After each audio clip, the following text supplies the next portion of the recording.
gradually totally disappeared. All those being data, the totality of which in general is capable of engendering in the presences of beings a property called presentiment of the future, in consequence of which they are entirely deprived of the possibility, in any degree whatever, of foreseeing imminent events. Secondly, having a narrow what is called horizon and a short memory, they not only know nothing about long past events on their planet, but even do not remember about that which proceeded quite recently, almost even yesterday. And thirdly, these cosmic laws are unknown to them, thanks to which there chiefly arise those sorrowful events which proceed among them. Owing to all this, these same contemporary favorites of yours are sure, in all their presences, that this terrifying process, which they call Bolshevism, proceeded for the first time on their planet, and that nothing like this already darling civilization of theirs had ever existed previous to them. And they are even sure that this has happened thanks only to the evolution of the gradually progressing reason of the beings similar to themselves of their planet. Their confrontative argument on the subject of similar processes which had taken place many times in the past on their planet may serve as a very good example for the illustration and characterization of the phenomenal dullness and bluntness of that being rumination which they have. According to the common sense of every three-brained being, similar processes had to proceed. And since I became interested in the strange psyche of these favorites of yours, and occupied myself with every aspect of the observation of them, I myself have been a witness, as I have said, no less than 40 times of exactly similar processes, which I would call the process of the destruction of everything within sight.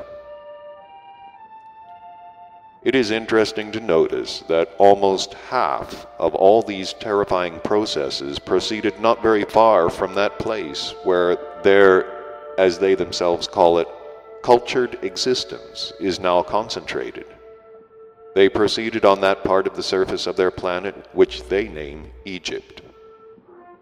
These terrifying processes proceeded on this same Egypt so often,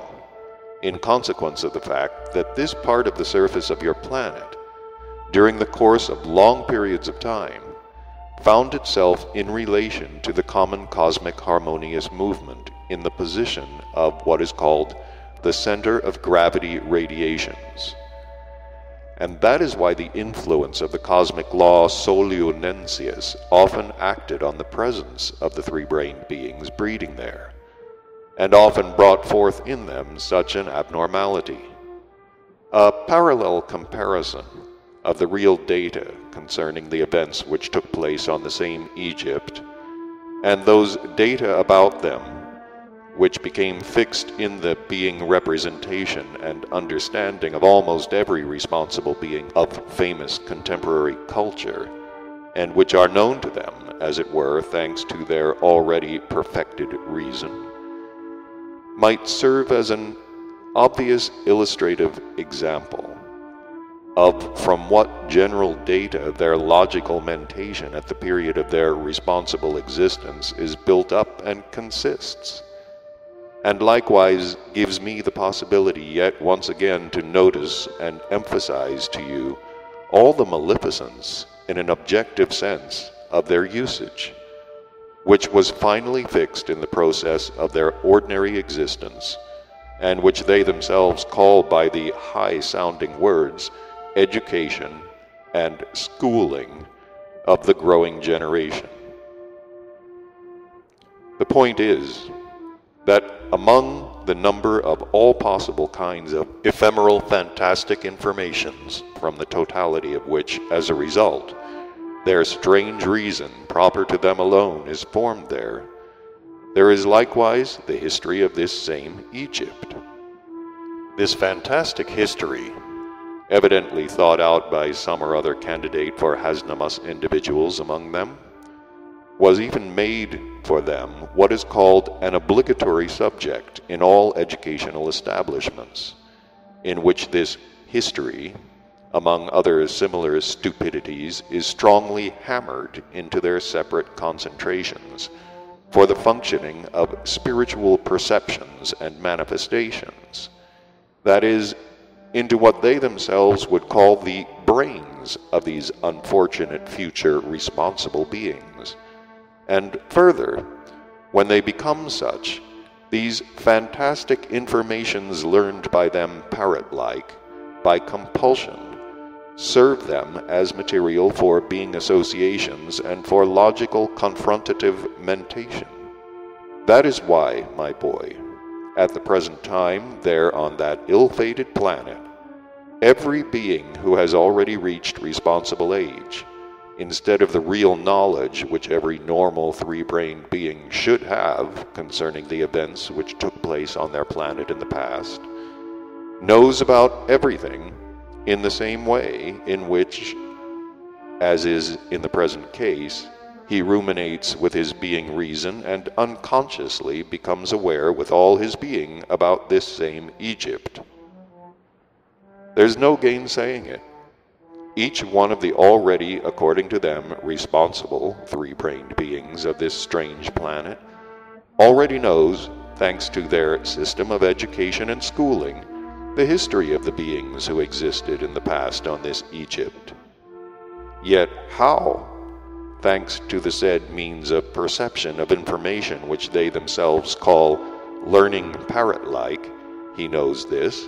and what totality of the being representations about this results from all three of his spiritualized being parts,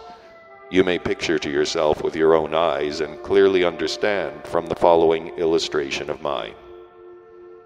Almost every one of them knows that among ancient Egyptians there were 24 dynasties. But if any one of them is asked, why are there so many dynasties among them? It would then appear that he had never even thought about it. Further, if one continues to insist on an answer, then this same being who up till now knew and was sure with all his being that there were 24 dynasties among the ancient Egyptians, he at best, of course on the condition if one helps him to be able to be sincere and to express aloud associations flowing in his mentation, reveals his logical mentation in some such way. Among the Egyptians, there were 24 dynasties. Well, this proves that among the Egyptians there existed a monarchical state organization, and that the position of the king passed by inheritance from father to son. And as it was customary that the kings of one generation should have the same family name, and that all the kings who had this name composed one dynasty, then therefore they had as many different dynasties of kings as there were family names. Very understandable, and as clear as the patch on the baggy trousers of the Honorable Mullah Nazarudeen. And if any of the beings of contemporary culture infallibly desires and will continue to paint in order to explain well to his reason why among these ancient Egyptians the family name of their kings changed so often, then again, at very best, his being mentation will associate approximately in the following sequence. He will say, evidently in olden times in this Egypt it often happened that the kings, or as they are named there, pharaohs, grew tired of reigning and abdicated their power. And this abdication in all probability proceeded in the following way, and approximately under the following circumstances.